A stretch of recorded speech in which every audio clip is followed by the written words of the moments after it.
Bernie Madoff, the man behind the largest financial fraud in history. Bernard Madoff was a name synonymous with success. A former NASDAQ chairman, he built his firm, Bernard L. Madoff Investment Securities, into a Wall Street powerhouse.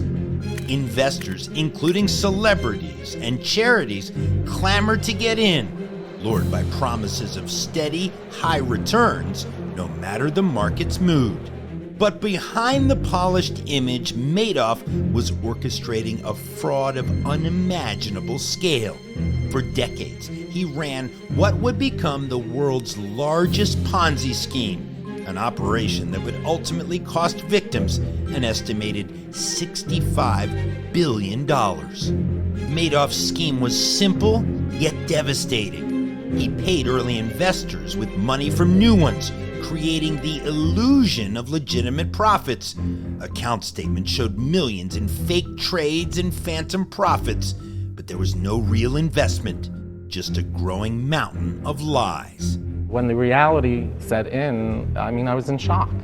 It took time for the reality to really sink in, because within that moment of knowing why he was arrested, everything changed for me.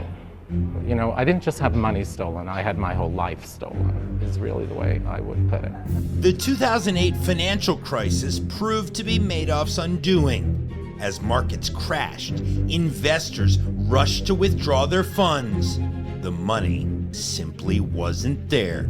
On December 10th, 2008, Madoff confessed to his sons, Mark and Andrew, who worked at the firm, quote, "I'm running a Ponzi scheme and we're out of money." The next day, the boys turned him in to federal authorities. The fallout was immediate and catastrophic.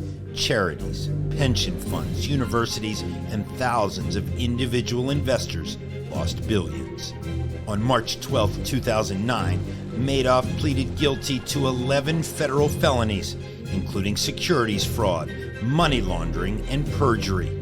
Judge Denny Chin called the crimes extraordinarily evil and sentenced Madoff to 150 years in prison, ordering $170 billion in restitution, the maximum allowed by law. Unfortunately, tens of thousands of Madoff investors have been serving life sentences since last December. In essence, they don't even have money for room and board. They have to sell their homes, their possessions. It's very sad. And the scandal didn't just end with Madoff. His brother Peter, who served as chief compliance officer, was sentenced to 10 years in prison.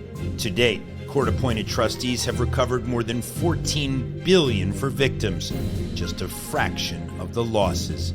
Madoff's homes, yachts, and jewelry were seized and sold, but the scars for many will never heal.